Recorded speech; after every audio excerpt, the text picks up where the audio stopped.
Cette fête de l'Ascension, je la trouve étrange, puisqu'on y célèbre le deuxième départ de Jésus. Il y a eu le premier départ qui a été sa mort, et puis, à peine revenu parmi ses disciples, revenu à la vie, voilà qu'à nouveau, il s'en va. Est-ce impertinent de se poser cette question? Ce deuxième départ de Jésus était-il vraiment nécessaire? Parce qu'en effet, avec cet événement de la passion et de la résurrection, Jésus a infligé à ses apôtres deux chocs profonds, violents, dont ils vont avoir beaucoup de peine à se remettre. Le premier choc, celui de la mort de Jésus, qui est impensable, qui est scandaleuse, qui est infamante, vraiment un traumatisme pour les disciples. Et puis, presque sitôt après, 3 jours, ce deuxième choc de sa résurrection. Une chose encore impensable pour les disciples. Et ils vont mettre beaucoup de temps à se faire à cette nouvelle réalité qui est proprement incroyable, au sens de pas croyable.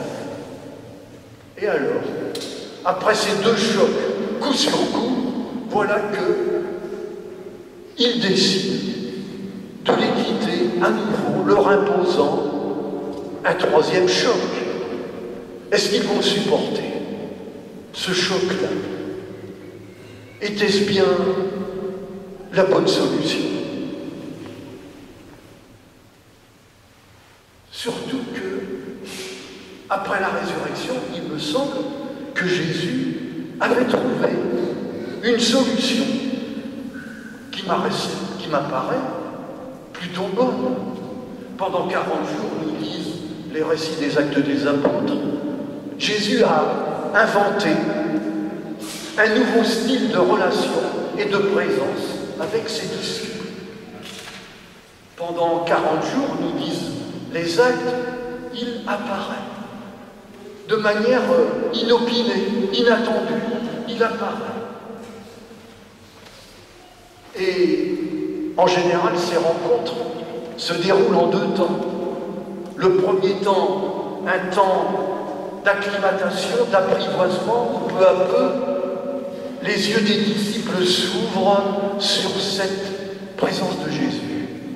Et puis, un deuxième temps dans la rencontre où Jésus explique à ses disciples pourquoi il a pris ce chemin de sa passion et de sa résurrection.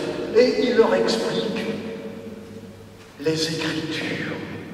Comment les Écritures qu'ils écoutent chaque sabbat à la synagogue auraient dû les préparer à ça.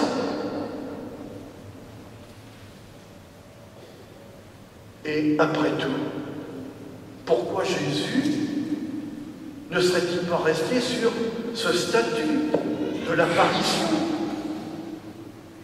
Et il aurait pu continuer, me semble-t-il, avec nous, pareil, de même qu'il l'a fait pendant ces 40 jours. Et non, il décide un autre choix. J'ai essayé de découvrir les explications de ce choix de Jésus de partir à nouveau. Et dans les 2 textes de l'Évangile et des Actes, j'ai trouvé 2 explications qui sont, je l'avoue pour moi, inattendues.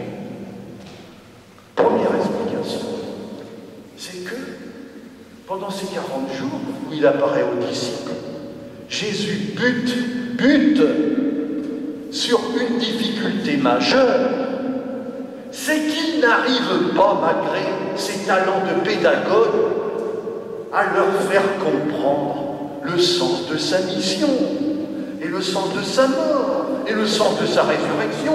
Et le plus bel exemple pour moi, c'est cette réflexion, mais totalement surréaliste, des apôtres, juste au moment où ils parlent.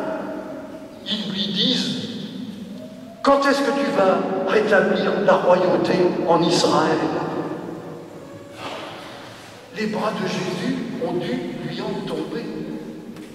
Pendant 40 jours de cours intensifs, ils n'ont pas avancé d'un pouce. Ils en sont encore à Jésus avant, à la période d'avant la mort. Ils en sont encore à penser que Jésus est cet homme politique qui va enfin prendre les destinées d'Israël en main, et qu'enfin qui va bouter les Romains hors de leur pays, et qui va réinstaurer la royauté comme autrefois avec David et au beau temps de Salomon. Mais c'est impensable. Alors, devant ce que j'ose appeler un échec de Jésus à faire comprendre à ses apôtres le sens de sa vie, il s'en va. Il démissionne. C'est pas ça.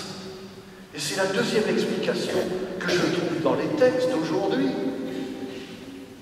et qui est une révélation neuve, absolue, neuve.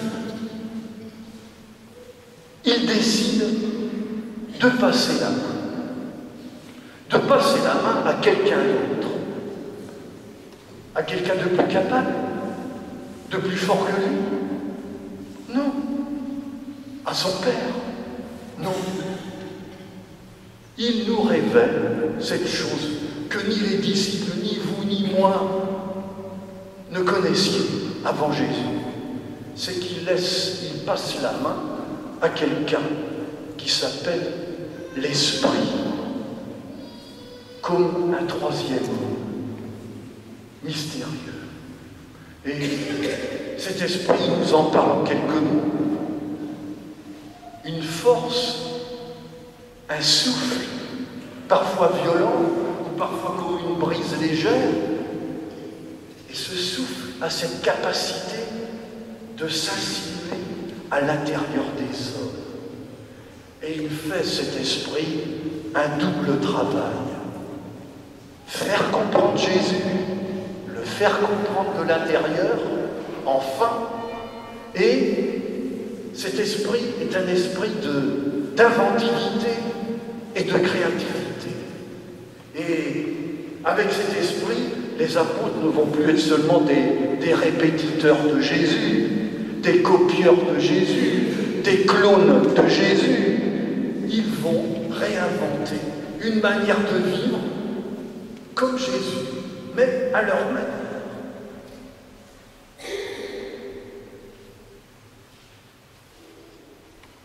Je m'arrête là pour faire un lien avec notre vie.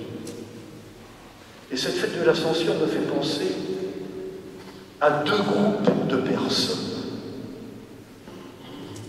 Les parents et plus largement tous ceux qui ont une mission d'éducation. Et deuxièmement aux participants de diaconia à Lourdes. Les parents, plus largement les éducateurs. Il me semble que cette fête est un peu pour eux, parce que vous, parents et éducateurs, vous comprenez de l'intérieur l'expérience qu'a fait Jésus avec ses disciples, c'est-à-dire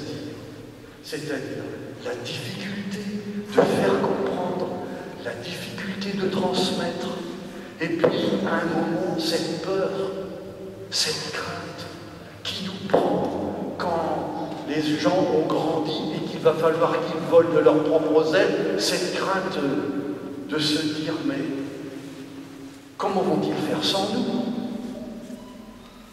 Jésus nous rassure en nous apprenant qu'il existe l'Esprit. Diaconia. En ce moment, ils sont, paraît-il, une douzaine de mille à Lourdes, nos délégués. sais plus combien de chez nous. 5, 4. J'ai vu le programme. Demain, toute la journée, ils vont discuter les gens ensemble avec des inconnus pour échanger leurs idées, se donner des idées pour que l'Église invente de nouvelles manières de servir l'humanité. Et grâce à l'Esprit que nous a promis Jésus, alors c'est l'Église qui va créer du neuf, j'espère, si nous y sommes disposés et disponibles. Nous ne sommes pas des répétiteurs de Jésus, de simples copieurs. Nous inventons une manière de vivre à la manière de Jésus, neuve. C'est pour ça que nous célébrons l'Eucharistie. Nous ne faisons pas que répéter des mots et refaire des gestes de Jésus. Il faut que l'Esprit nous habite, qu'il les réinvente pour nous, à travers notre vie d'aujourd'hui. Ouvrons-nous à cette promesse de Jésus.